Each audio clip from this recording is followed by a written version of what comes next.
Bienvenue dans ce 8e chapitre sur le logiciel QuickShow de Pangolin. Dans ce chapitre, nous allons voir comment utiliser l'outil QuickTimeline. L'outil QuickTimeline se trouve avec les autres QuickTools. En bas ici, vous avez le petit onglet QuickTimeline. Donc à quoi va servir cet outil? Il va vous permettre en fait de créer des queues qui vont être un peu plus complexes que celles que vous avez jusqu'à présent. C'est-à-dire que pour le moment, quand vous activez une queue, si je prends celle-là, vous avez juste le lapin qui fait un saut. Si maintenant je voulais faire une queue où au début j'avais mon lapin qui fait un saut, puis ensuite voilà l'hippocampe qui passe, je pourrais très bien les activer une et l'autre, mais il y a un outil qui est fait pour ça, ça s'appelle le QuickTimeline. Alors comment ça marche? C'est très simple. Je vais prendre mon petit lapin et je le déplace au début ici. Donc avec ma main, comme ça je peux déplacer mon outil et je vais pouvoir sur les côtés l'agrandir. Donc je veux que mon lapin il dure 4 secondes. Donc là j'ai étendu pour que ça dure 4 secondes. Si je vois un peu mieux, on peut zoomer comme ça. Et je veux après que mon hippocampe dure, voilà, il dure 4 secondes aussi. Donc je le mets après mon lapin. Donc ici on a un système de pistes comme dans tous les éditeurs de temps. Donc sur ma piste 1, j'ai mis mon lapin. Et sur ma piste 2, j'ai mis mon hippocampe. Après, vu qu'ils commencent en même temps, j'aurais pu très bien le prendre et le mettre ici. Ça, ils vont s'enchaîner l'un après l'autre. Je n'ai même pas besoin d'utiliser plusieurs pistes. Donc, je veux qu'il dure jusqu'à 4 secondes. Hop, ça, je déplace. Voilà, 4 secondes et 4 secondes. Celui-là, je le supprime. Hop, voilà. Donc, ici, en bougeant mon curseur de temps, je vais pouvoir naviguer avec... Ici, on voit donc ce qui se passe, et puis on peut l'activer directement. On voit donc que j'ai mon lapin, et au bout de 4 secondes, hop, j'ai mon hippocampe. Donc maintenant, si je fais play, pendant 4 secondes, je vais avoir mon lapin, et après, pendant 4 secondes, j'ai à nouveau mon hippocampe. Donc, si c'est cet enchaînement qui m'intéresse, je vais simplement le sauvegarder comme on fait d'habitude, c'est-à-dire en faisant un clic dessus, je le déplace jusqu'à un queue, et maintenant si j'active mon queue, voilà, je vais avoir pendant 4 secondes mon lapin, puis mon hippocampe. Donc voilà vraiment la fonction vraiment très basique de l'éditeur QuickTimeline. Maintenant, ce qu'on va pouvoir faire et qui va sûrement être plus intéressant pour vous, c'est créer des shows laser complets basés sur de la musique. Donc, pour ce faire, on va aller chercher déjà de la musique. Donc, on va faire un nouveau. Non, c'est pas ça que je voulais faire. Menu, hop, nouveau. Non, je vais y arriver. Voilà, fichier, nouveau show. Souhaitez-vous créer un nouveau show? Oui. Donc voilà, donc je retourne à 0. Et je vais aller chercher ma musique. Donc j'ai réglé fichier audio. Là je vais chercher ma musique. Alors on va aller directement dans le disque. Hop. Musique pour show. Voilà. Je prends cette musique. Donc à partir du moment où vous allez intégrer une musique sur votre show, Pangolin va la sauvegarder dans le dossier où je suis allé la chercher. Voilà. Music for show en fait, c'est là où Pangolin va aller chercher...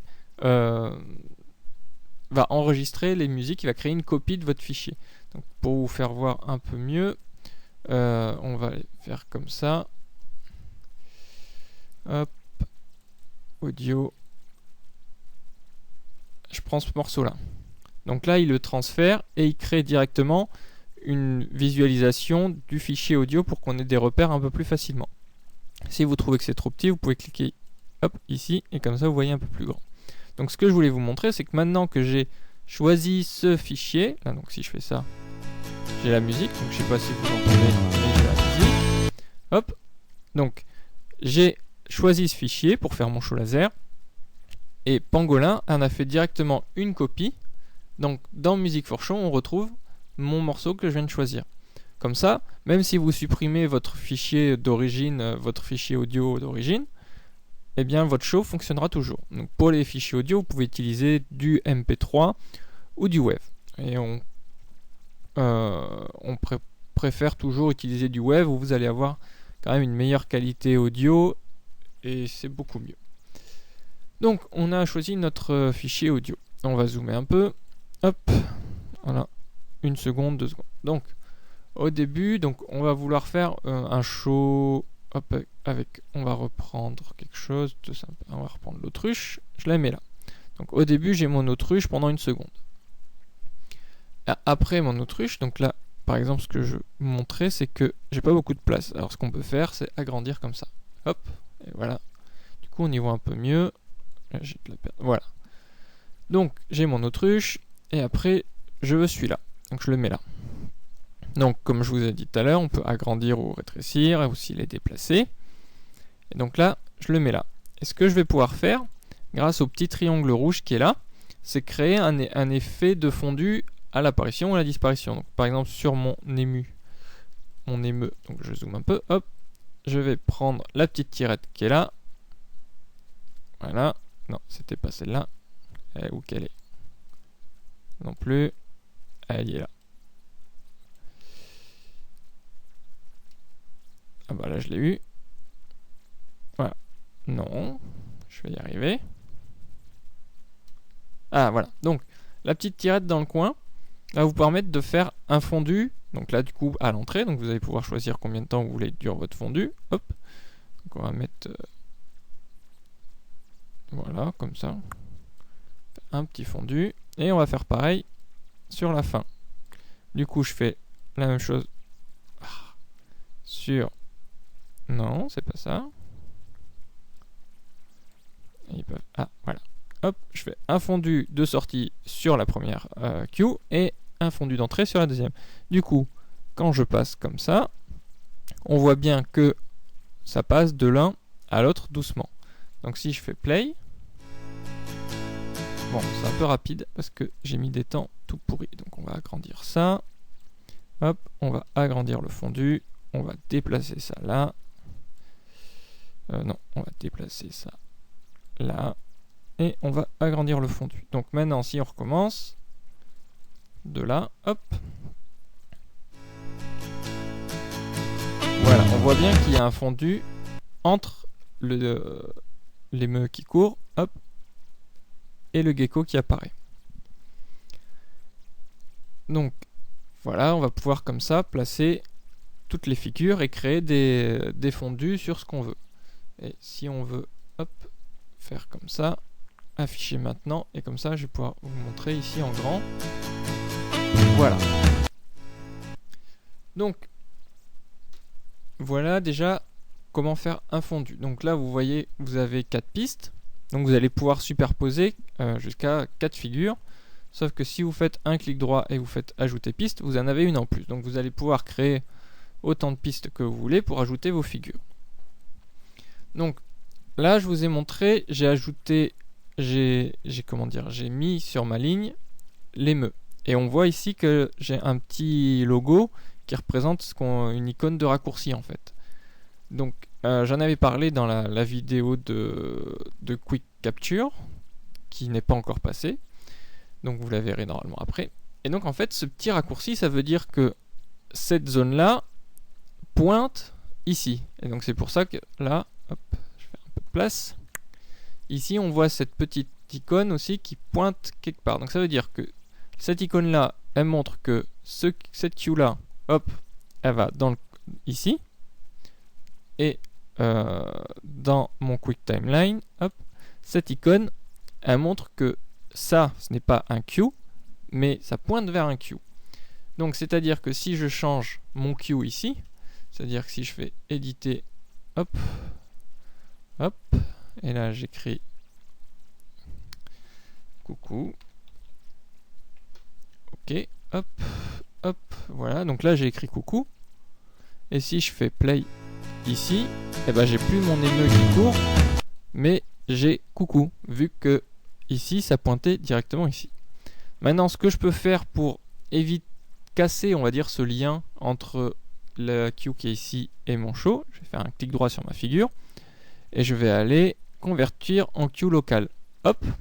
Donc à ce moment-là, ici, ça devient plus un raccourci vers le queue qui était ici, mais ça devient directement une vraie animation toute seule. Donc sur mon gecko, je vois bien que j'ai pas le petit raccourci comme il y a là.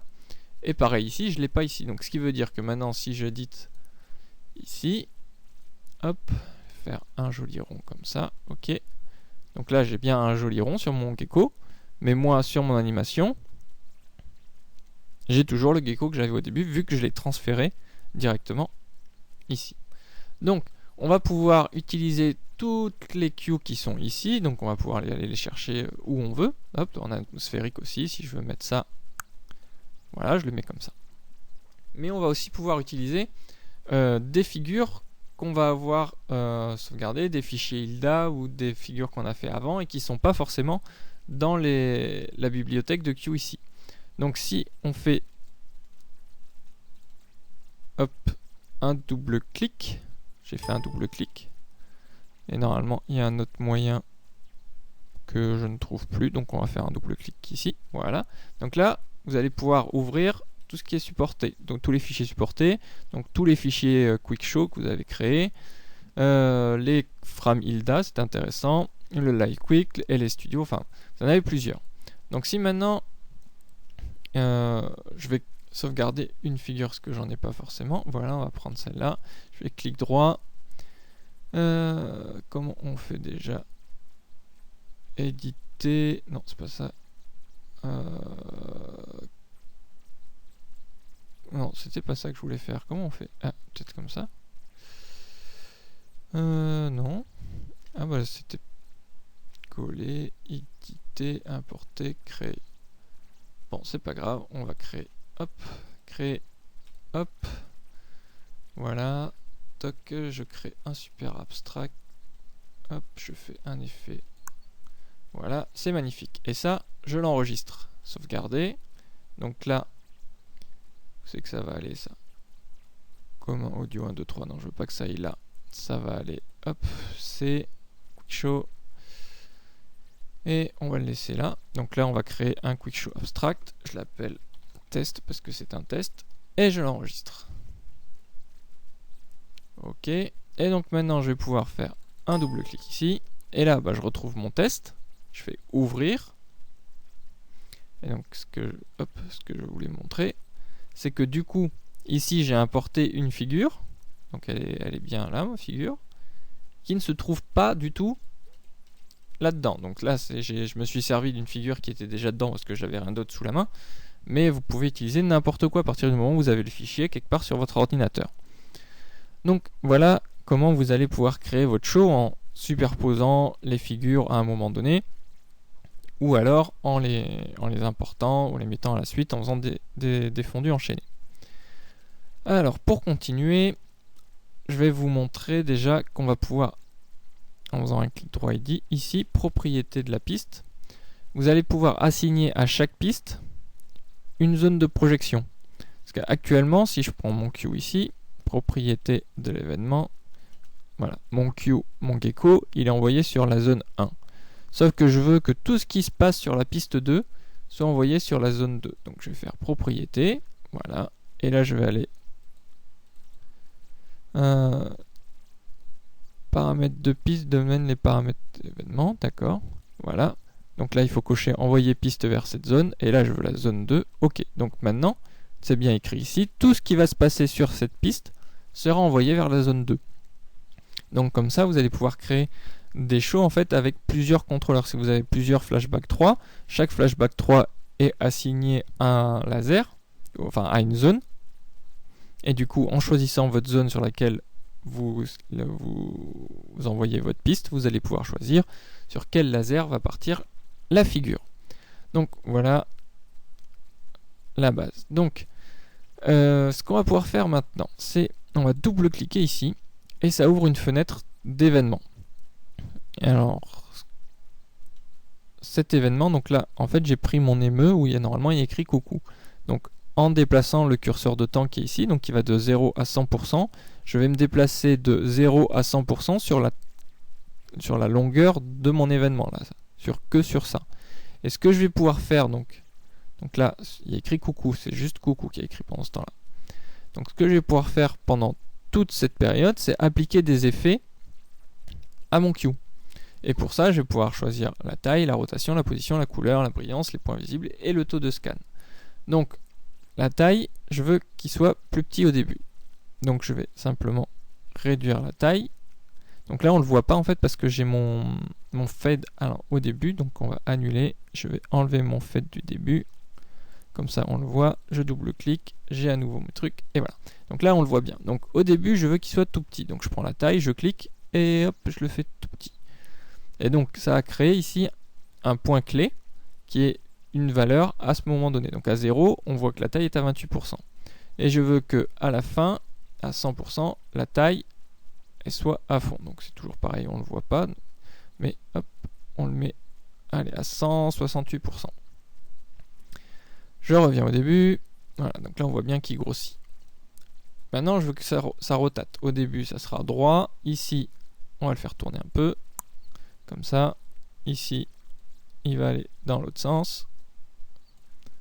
Et ici, il va aller dans ce sens-là. Du coup, j'ai créé toujours des points clés. Et au moment de la lecture, il va d'un point clé à un autre. Donc on va pouvoir faire ça sur tous les paramètres. Donc on va prendre une position ici. Hop. On va lui mettre une position ici. Et comme ça, il se déplace d'une position à l'autre. On va pouvoir changer la couleur. Et donc la couleur, hop, je la choisis comme ça. Je clique au milieu. Je vais prendre rouge. Et après, je veux que ce soit vert. Voilà. Donc on va pouvoir faire ça sur tous les paramètres. Et ce que vous avez, donc là pour l'instant, quand j'étais sur un paramètre, je clique sur paramètre, je clique sur le carré et je déplace ma souris. Ce qu'on peut faire aussi, c'est faire un clic droit où là vous allez avoir carrément des paramètres beaucoup plus précis. Donc là, vous avez des curseurs pour la taille, mais vous allez pouvoir par exemple déverrouiller et vous allez pouvoir jouer que sur un seul paramètre comme ça. Et vous avez ça pour tous les paramètres. Rotation, vous faites un clic droit, vous allez pouvoir travailler sur les 3 axes en étant vachement plus précis. Position, clic droit, vous allez pouvoir régler plus précisément et ainsi de suite. Donc là, c'est la même. Brillance, voilà. Donc en faisant un clic droit, vous allez avoir accès à des paramètres beaucoup plus précis. Donc j'ai fait OK. Et maintenant sur ma figure ici, donc déjà quand je lis ma figure, hop, afficher. Quand je lis ma figure, je vois bien que j'ai les effets que j'ai réglés qui apparaissent. Donc ça se voit bien. Et vous allez avoir ici, sur la ligne noire, là, vous avez des petits points, des points blancs, qui représentent en fait les endroits où j'ai mis des points clés dans mes effets. Vous voyez, j'en ai 1, 2, 3, 4, 5. OK. Et donc là, j'en ai 1, 2, 3, 4, 5. Donc c'est bien mes points clés. Et pour avoir une vue directement plus claire de ce que je fais, on va pouvoir développer ici la piste 1. Et donc on retrouve les paramètres avec nos points clés qu'on avait mis. Donc on peut comme ça directement retravailler un peu et avoir une vue sur ce qu'on fait. Donc voilà comment vous allez pouvoir mettre des effets sur votre queue et vous allez pouvoir mettre ça plus précisément. Si maintenant vous voulez régler précisément celui-là, donc là vous allez pouvoir régler ici un début, ici une fin, et quand vous allez mettre play, voilà, ça tourne en boucle. Et du coup, vous allez pouvoir déplacer votre effet jusqu'à obtenir l'effet rendu. Ça va être répétitif. Voilà un peu comment ça marche. Donc on va pouvoir effacer. Comment on fait déjà pour effacer ça? Non, c'est pas comme ça. Ah bah zut.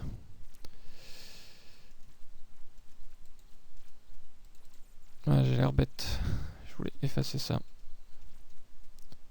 Ah voilà, supprimer toutes les lignes d'accroche. Non, c'est pas ça. Bon, c'est pas grave. C'est pas ça. Voilà. Supprimer. Copier. Bah zut, j'ai réussi à le faire tout à l'heure. C'est pas ça. Bon, c'est pas bien grave, ça tourne en boucle. Donc, voilà. Ce que je voulais vous montrer, oui, c'est ici on a ce qu'on appelle l'aimant. Donc vous allez pouvoir activer l'aimant hop, si je mets un aimant ici et que je vais là, il va se baser sur s'accrocher directement sur toutes les lignes de repère. Donc c'est beaucoup plus pratique pour faire quelque chose de précis sur les secondes. Si maintenant, hop, je désactive, je vais pouvoir faire quelque chose, je vais pouvoir m'arrêter à ras de la ligne et ça ne va pas se rapprocher. Donc c'est comme ça que vous allez pouvoir faire quelque chose de beaucoup plus précis. Pour continuer, donc là bon, j'ai fait un show qui ressemble un peu à rien. On va donc recommencer sur quelque chose de basique. Ce que je vais vous montrer déjà, c'est donc quand vous avez fait votre super show qui vous plaît, donc là on va dire que ça me plaît comme d'habitude, c'est pas terrible, voilà. Donc là, j'ai sauvegardé mon show, c'est-à-dire que j'ai cliqué ici et déplacé jusque là, et du coup maintenant, même si j'efface ça là, hop, fichier, donc là j'ai tout vidé, je ferme ça, et là je fais ça, voilà. Donc j'ai ma musique qui démarre en même temps, exactement au moment où j'appuie, ça démarre le laser et la musique. Voilà. Et j'ai mon show complet, tout ce que j'ai créé.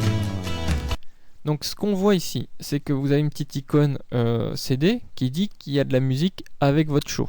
Donc ça veut dire que quand vous allez cliquer ici, vous allez avoir du son. Vous avez bien vu que quand je clique, ça va jouer mon show une fois. Ça va jusqu'au bout de l'animation et ça s'arrête. Donc je vais pouvoir faire un clic droit, propriété. Donc là j'ai un show et je vais pouvoir dire si je veux lire le show une fois et stopper le queue ou pas. Donc si je désactive, ça va se lire en boucle et je vais pouvoir aussi changer le fichier audio si je veux. Donc là maintenant, vu que j'ai désactivé ma case, ça se lit en boucle. Donc voilà. Donc maintenant je vais refaire un show rapide qui sera un peu plus simple. Hop, hop, hop. Et voilà, donc là j'ai déjà créé un show beaucoup plus facilement. Il n'y a plus de musique, mais c'est pas grave. Voilà, donc là j'ai fait mon show. Et en fait j'aurais pas dû prendre ça comme figure. Hop, supprimer, oui. Et on va aller ici, on va prendre quelque chose comme ça. Et je le mets là. Donc je l'agrandis, hop, je fais un joli fondu, comme ça, voilà. Et donc ce que je vais vous montrer, c'est que tout à l'heure je vous ai montré comment ajouter une piste. Et là, je vais pouvoir ajouter une ligne d'effet. J'agrandis. Et sur cette ligne d'effet, je vais créer donc des effets, comme son nom l'indique. Et je vais pouvoir donc appliquer mes effets, donc les effets qu'on connaît tous ici, à mes figures. Donc là, je suis sur la ligne d'effet de zone 2, donc je vais prendre ici, je me mets là. Hop, je l'agrandis pour que ça couvre toute ma zone. Et je vais pouvoir ajouter des effets. Donc on va prendre ça. Hop, voilà. Donc là, j'ai rajouté color plus rotation. Ce qui fait que maintenant, j'ai bien l'effet color et rotation qui se fait dans mon show. Alors, ce qu'on va faire, on vide ça, on fait ça, hop. Et là, je fais play. Et donc, j'ai bien mon effet color et rotation qui s'applique directement.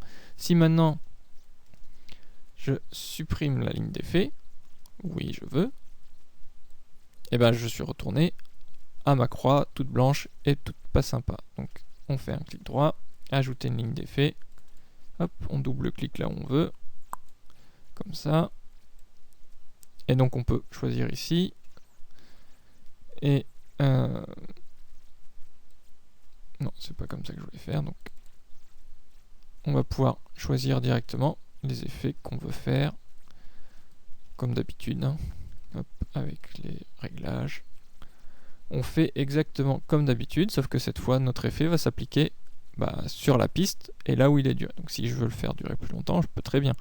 Sauf qu'il va s'appliquer qu'à la figure qui est au-dessus. Donc si je prends une figure là, je me mets là, voilà, donc je fais play. Donc on voit bien. Ah zut. Hop là. On recommence parce que c'était un peu le bazar. Je fais afficher maintenant. Et je fais play dans mon show. Et donc, j'ai ma croix avec mon effet. Donc, tout va bien. Là, ça s'arrête. Et là, je recommence avec mes petits points blancs. Et mes petits points blancs, ils ont toujours l'effet. Et si j'avais mis des points blancs ici, hop, ici, on voit bien que les points blancs, ils n'ont pas l'effet. L'effet s'applique qu'à partir du moment où ils changent de zone.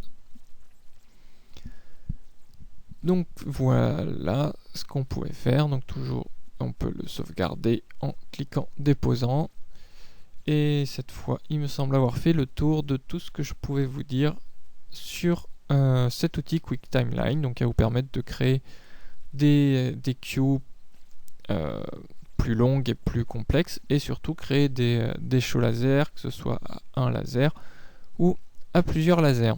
Merci encore à vous tous de votre attention, et on se retrouve pour une prochaine vidéo. Merci, au revoir.